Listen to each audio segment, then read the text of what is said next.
Thank you to ActionAid, Kila, and the other organizers of this workshop for inviting me to speak to you on this very interesting topic. While the topic is very interesting, I am not very sure how much justice I can do to it, because it's also a vast topic. And it has so many angles and perspectives to it that I don't know whether I'll be able to do full justice to it. But what I will do is to give you a broad overview of what I think can be the role of cooperatives in this era of agrarian crisis around us. Now, how do we begin this?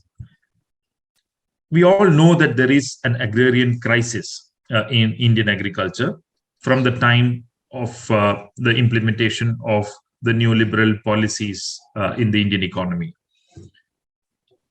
This agrarian crisis has different dimensions. It signifies the withdrawal of the state, withdrawal of the government from investing in agriculture, in spending in agriculture, etc.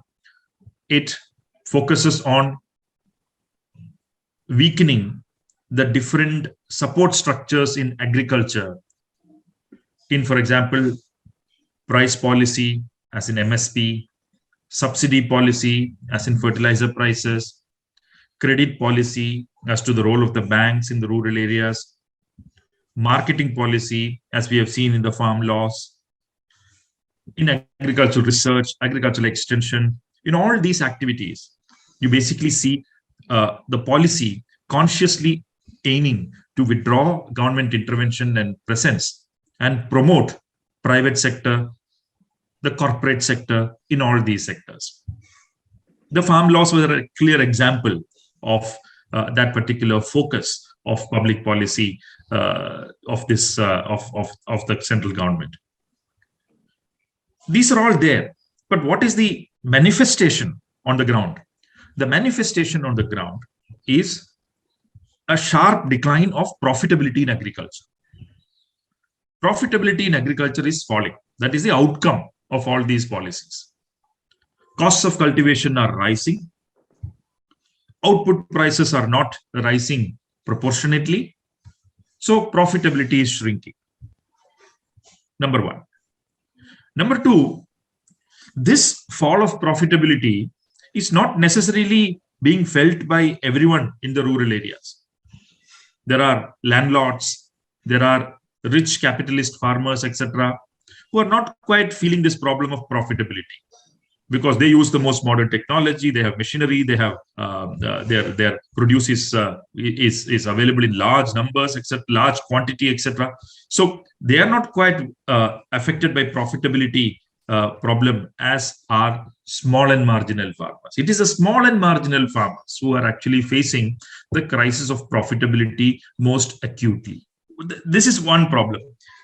A related problem is in Indian agriculture, the levels of productivity in agriculture are very low. How much do farmers produce in 1 acre? That is a question. If you look at that, it is one of the lowest in the world. So if you want to improve profitability in agriculture, government policies have to change, no doubt. Neoliberal policies have to change, no doubt. The role of the markets will have to be regulated, no doubt. But at the same time, we have to ensure that our farmers are more productive in their land. That is also an important problem that we have at hand. We are discussing the question of cooperatives in this particular context. Right? What role can cooperatives play in this particular agrarian crisis towards addressing this particular agrarian crisis? And that is what we are discussing today. Now, we are saying cooperatives, but we have, as a definitional point, I must say in the beginning itself, that in the presentation, I'm going to look not just at cooperatives, but all forms of collective action. Okay. Now, collective action includes cooperatives, but it is more than cooperatives also. Well, for example, cooperatives is one important form which has been there with us for about more than 100 years now. The first cooperative in India was formed in 1904 after the Famine Commission report of that time.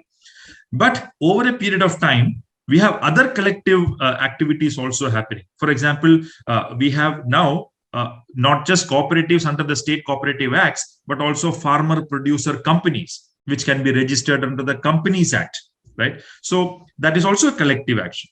The third is self-help groups that you have across the country, or joint liability groups, right, which are not self-help groups exactly, which undertake collective action in cultivation. They pool land together and cultivate it. So in Kerala, there is an organization called Kudumbashri, which basically puts together groups of women into joint liability groups, and it today is cultivating 65,000 acres of paddy land in Kerala every year, right? So cooperatives, farmer producer companies, joint liability groups, self-help groups, all these are part of collective action, and I shall refer to all of them today in how we can address the agrarian crisis.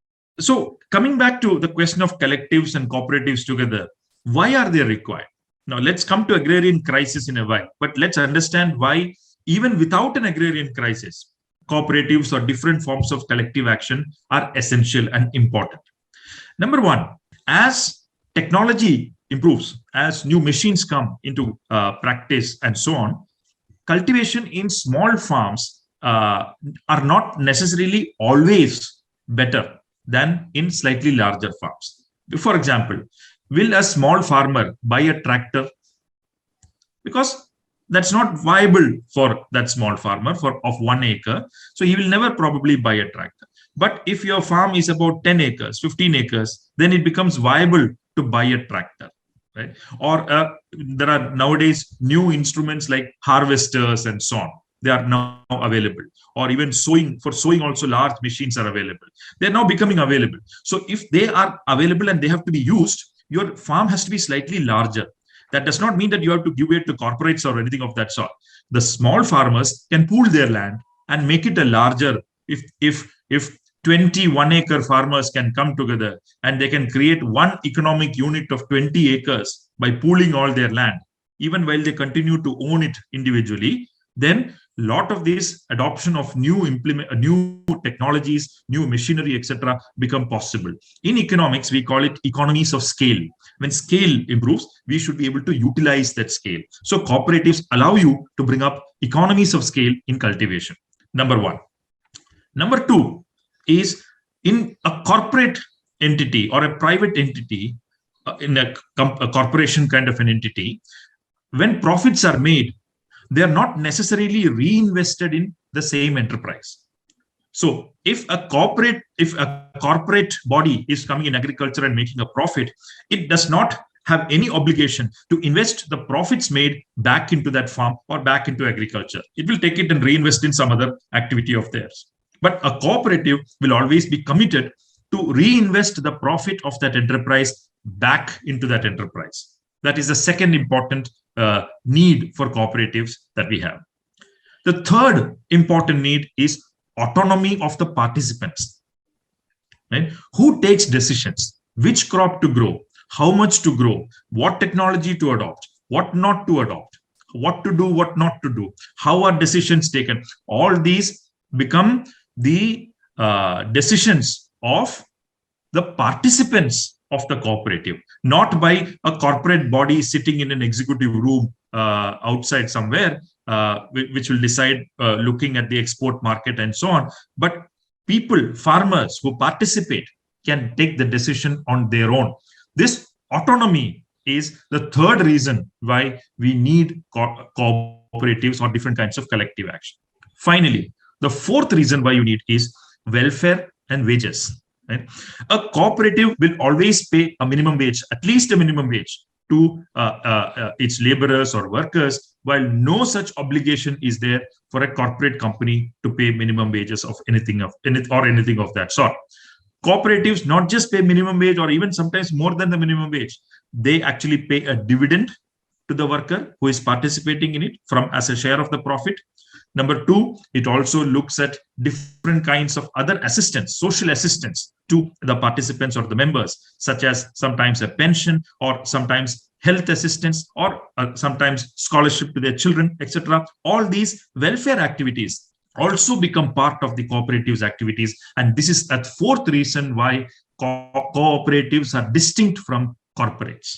And this is why we have to distinguish between corporatization and cooperativization. Okay, this distinction is very important. What does corporatization stand for, and what does cooperativization stand for? They are similar sounding words, but their meanings are profoundly different. Let us now come to the agrarian crisis. So while we are looking at the agrarian crisis, what are the basic problems that we have? A, you take the question of inputs in agriculture. In the sector of inputs in agriculture, corporates have taken a complete hold, right? There are two issues here. One, there are some crops and some cases where the farmer can save their own seeds and sow it in the next season. Okay, so there is no great loss of productivity in such cases. So there is not much of a problem there. But in many other cases, where better seeds are there, better quality seeds are available, and so on, farmer cannot always use the saved seed. The farmer will have to go to the market and purchase new seeds every year. Only then productivity levels will remain high. In such cases, if you have left the field completely to corporates, the seed prices will go up substantially. In addition to that, local input dealers like seed sellers and so on, fertilizer dealers, pesticide dealers, etc., they have captured this whole area of input supply. They provide wrong advice to the farmers as to which seed to adopt, how much fertilizer to put, how much pesticide to put, etc. So completely unscientific advice is given by these private players, primarily to increase their own profits. So in many cases, the seed seller also has a stake in pesticide sale or fertilizer sale. So he'll basically say, you buy my seed and put X amount of fertilizers onto it. But no such scientific explanation is available for putting so much fertilizer in that particular farm, right? So a lot of wrong, irrational, unscientific advice is given to the farmers. So basically, what we need is two things here. One, to reduce the corporate presence in agriculture, to weaken the corporate presence in agriculture, we need the presence of more public sector here.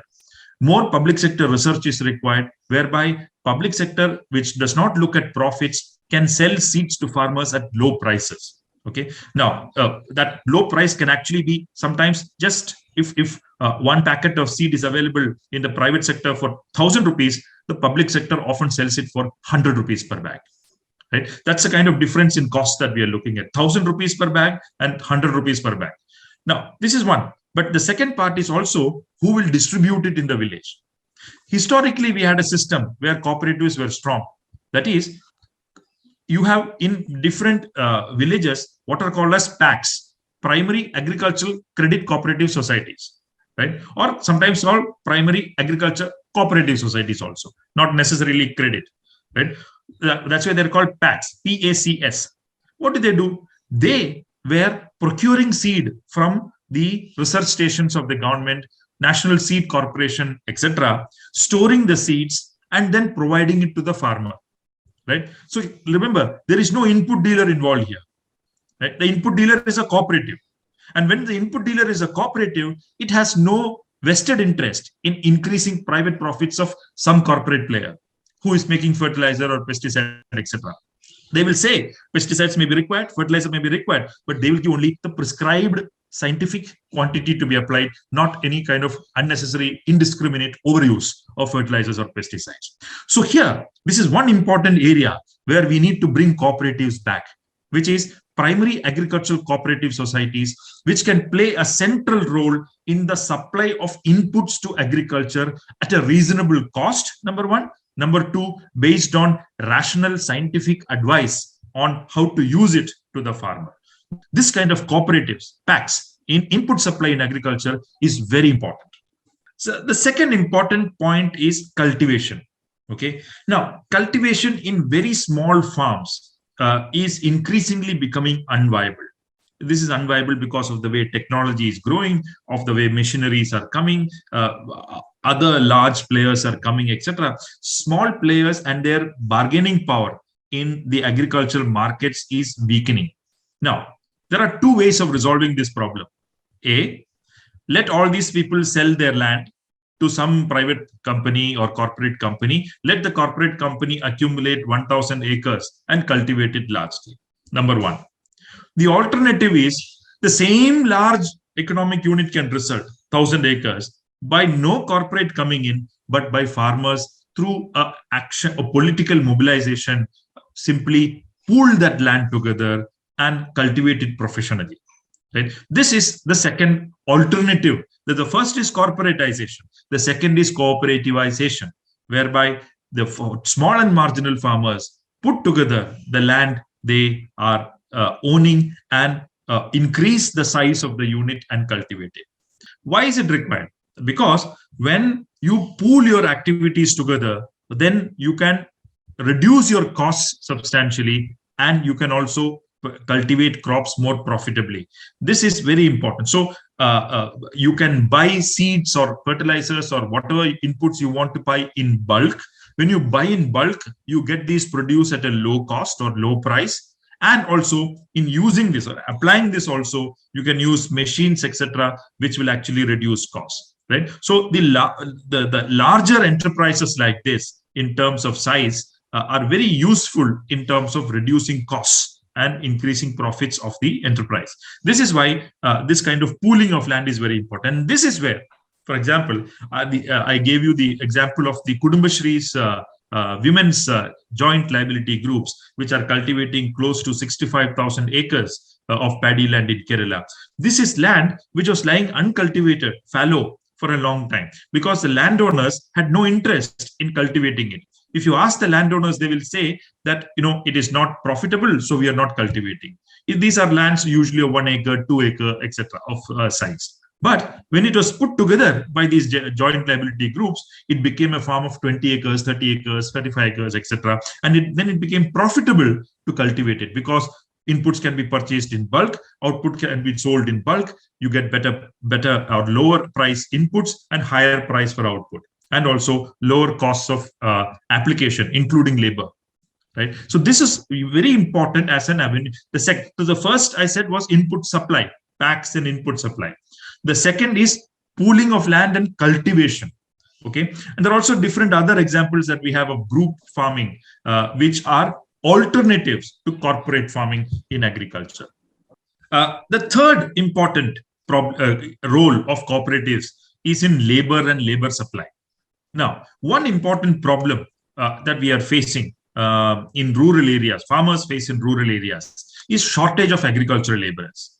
Right? Shortage of agricultural laborers has occurred due to many reasons. One, the generational change in rural agricultural labor households has meant that the new generation does not want to participate in agricultural labor. Okay, social aspirations have changed, and they are not ready to work in agricultural plots. The second is that non-agricultural employment, including in urban areas, has risen in availability. So a lot of people are moving from villages to the cities, and this has also reduced labor supply in rural areas, because of which in large number of areas cultivation is dependent on migrant seasonal agricultural labor from other states. So shortage of agricultural laborers is a real problem. Right? How do you resolve this problem? One interesting way of looking at this could be to form labor cooperatives.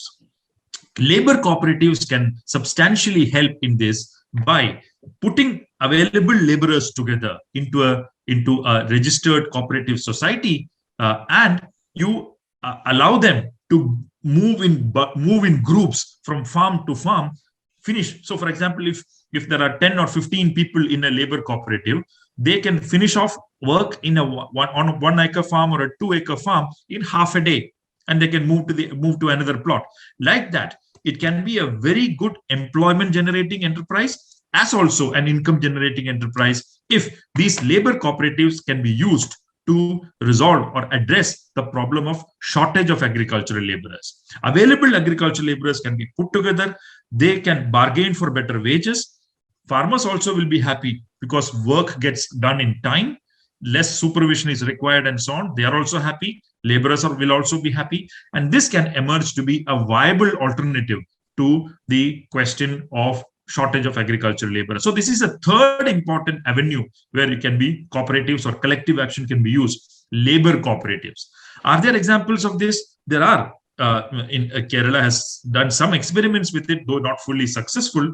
There are examples, for example, what are called as they're called Kashiga Karma Sena. Okay, in some cases, earlier also they were known by other different names. Somewhere it would be called labor army, or somewhere it will be called a labor cooperative, etc. But basically, what we are looking at is a group of young people registered as a cooperative and moving from field to field to cultivate in agriculture. Right? And this will resolve the problem of shortage on the one hand, as also provide better employment and wages to the workers. The fourth important avenue is credit. Right? Credit is a very important problem that farmers face. Farmers today mostly are under the stranglehold of money lenders in the rural areas. Public banks have slowly withdrawn from providing credit to agriculture. Money lenders have taken over. And in many states of India, over the last 20 years, the role of money lenders has only increased.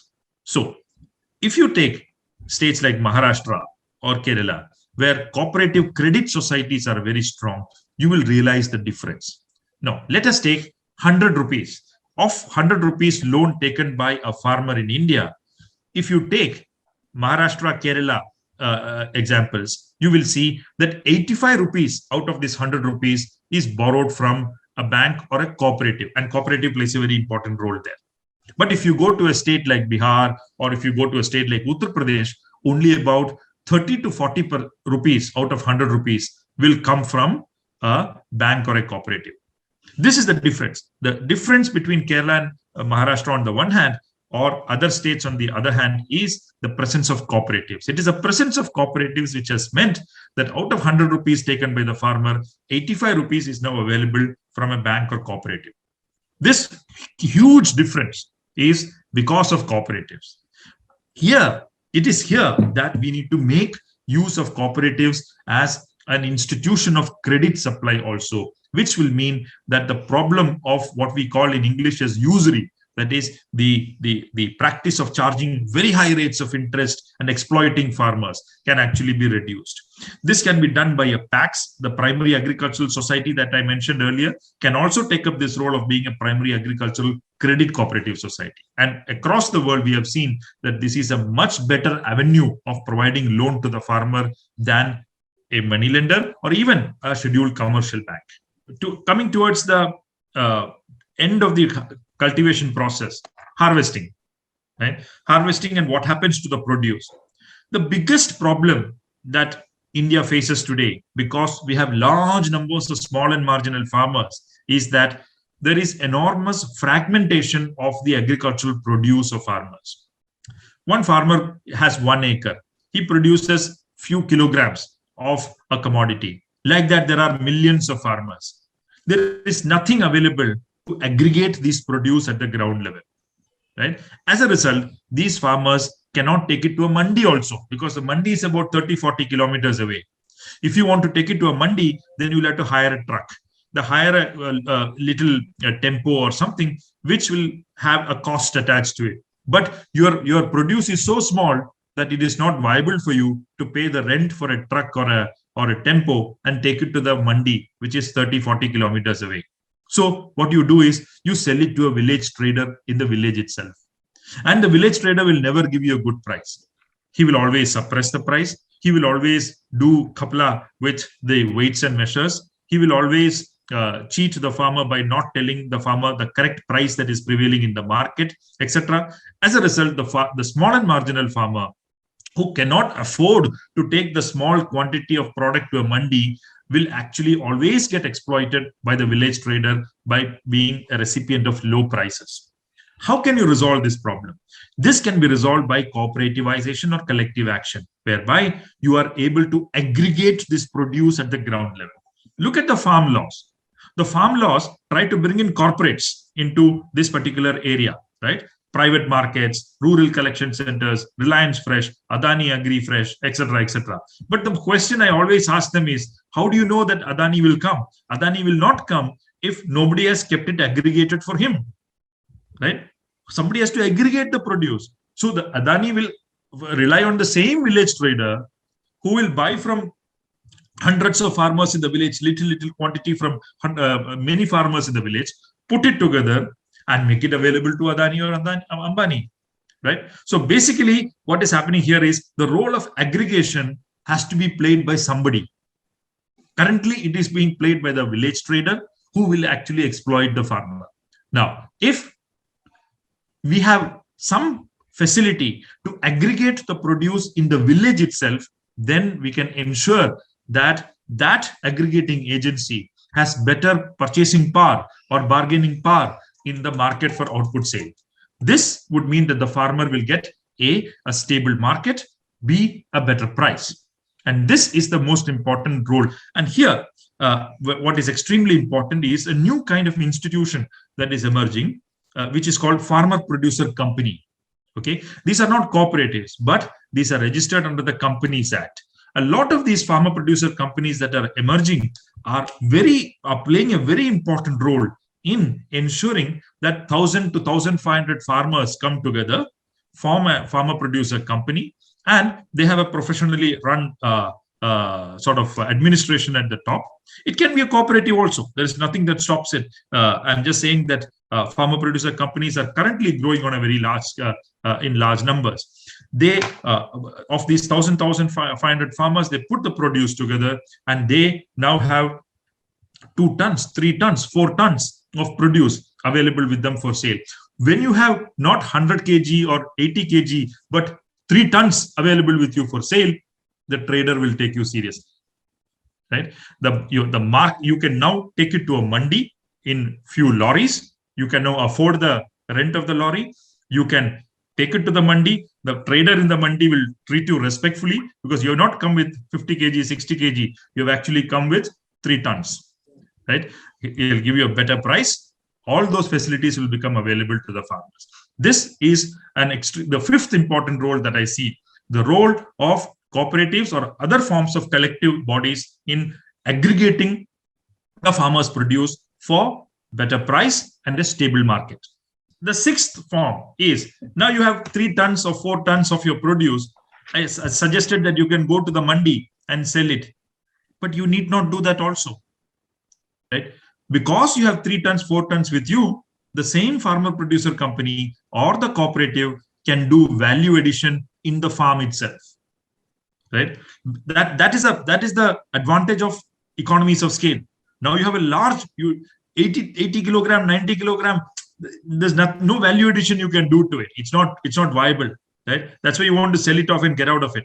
But if you have 3 tons and you are part of a large group, then you can rent a little space, you can buy some machines, you can do processing, you can even brand it, you can sell it locally based on your brand also.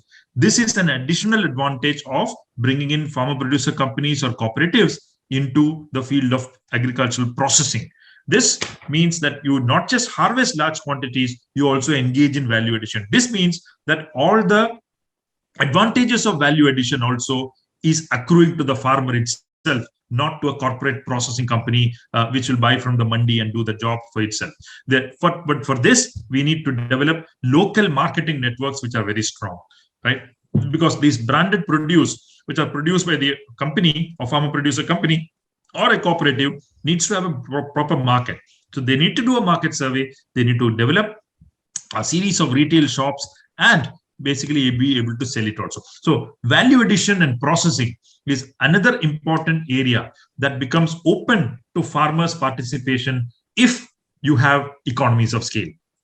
A very important example of a farmer producer company doing this is everything. You know that company very well. It's called Amul.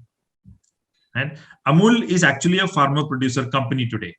And it is a large cooperative of farmers, which actually is one of the most successful companies in the field of dairy value addition in India. We all have complaints against Amul that it is slowly turning into corporate direction and so on. But nevertheless, it is doing an excellent job, and it shows the power of collective action in value addition. That's something very important. Now, the last point that I wanted to say is in retail marketing. Okay. Now, retail marketing is another area where there is enormous amount of margins taken away by middlemen. That is by the trader at the retail level, the different middlemen that you have at that stage, and so on. There is exploitation of the consumer as well as the farmer, which happens there. Now, what is the interesting example here? I want to take you to large parts of Europe. Okay, if you go to large parts of Europe, if you go to let's take a country like Switzerland, okay, which is one of the top flight capitalist countries of the world. You go to every corner of Switzerland, you will see either a shop called Coop, COOP, or you will see another shop called Migros, MIGROS. Right? Now, what is Coop and Migros? Retail cooperatives. Retail cooperatives. Okay, so most of the retail marketing in even capitalist countries like Switzerland is actually in the hands of cooperatives, which provides good price to the producers and so on. They have some complaints and so on, but still, they still do a much better job compared to a corporate firm. Now, go to Germany, go to France, go to any such European country, you will see that the role of cooperatives in retail marketing is substantial.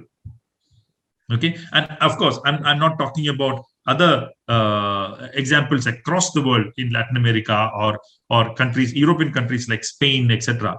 But the point is, in European countries also, where advanced capitalism exists, large share of the retail business, retail sales is controlled by cooperatives. And that is a very important example that countries like India can actually follow, where you can have cooperative retail selling institutions which can provide a good, affordable commodities at an affordable price to the consumer, even as a part of that price is passed on to the farmer. So retail marketing is another important area where cooperatives already play a very important role, even in the advanced capitalist world. That which are the areas, if you look at across the world, which are the areas where cooperatives have become successful? If you look at that, you will see that cooperatives are successful in those regions and parts of the world where you may be, to begin with, you may be mobilizing producers or workers who are using traditional instruments of production, very little machinery, what you would otherwise call as primitive methods of production, etc. People may be using that. So they are under crisis. So cooperatives actually put them together. They mobilize them together, protect their employment, protect their livelihood, increase their income, and so on. That is stage one. But it cannot always continue like that. Why? Because large corporate private companies are competing with you, on the other hand. They are able to produce new commodities, new goods, etc. at low cost. And if they sell at 5 rupees and the cooperative sells at 10 rupees, nobody will come and buy the product of the cooperatives at 10 rupees. So you will have to improve your technology. You will have to put in modern methods of cultivation or production. So modernization of the instruments of production, modernization of methods of production is an essential condition for cooperatives to survive and grow. You cannot forever. I'll give you an example from Kerala. Right, we had a traditional industry of BD. BD, everybody knows the BD, right? So in the 1940s and 50s, BD workers across Kerala were actually mobilized into a cooperative. It was called the Dinesh BD Cooperative Society. Very successful, very successful. Everybody smoked the Dinesh BD at that time in Kerala, because it was also a political commitment for many to smoke a Dinesh BD, right? Because it's a cooperative, workers produce it. But over a period of time, the demand for BD is reduced. Nobody smokes BDs now. Everybody smokes cigarette, right? So how can Dinesh BD survive? No, they have to diversify into other areas or produce cigarette. No, but they have not gone into cigarettes, but they've diversified into other areas, including, for example, IT. They have diversified, right? So it is an example where you have to always have an eye on the market. Where is the demand? You cannot simply mobilize and forget. Right? You have to mobilize and invest in it. Invest in it means you have to see where the market is growing, where the technology is growing. Only by modernization can you survive in scale. You cannot simply form a cooperative and automatically think that it will survive in competition with the corporate. It will not. You will have to compete with the corporate, even as you pay a good wage to your worker, even if as you pay a good dividend for your shareholder. That is the success of professionalism in running a cooperative, and we cannot ignore it at any point of time. A lot of what I said might look like utopia. Okay, it will look like I'm selling you a dream, right? Now, it is not necessarily a dream. That is why I wanted to give you concrete examples of how it has been done in different parts of the world. Each of the intervention that I spoke about in input supply, in cultivation, in labor supply, in credit supply, in aggregation, in value addition, in retail marketing, all of these are demonstrated as successes in different parts of the world. But we need to learn from them. Learning not automatically. We have to learn the basic principles, the best practices from all of them, and try to adapt them to our own context in different parts of the country or the world. That adaptation is very important. It has to be in tune with the realities of the context in which you are trying to implement them.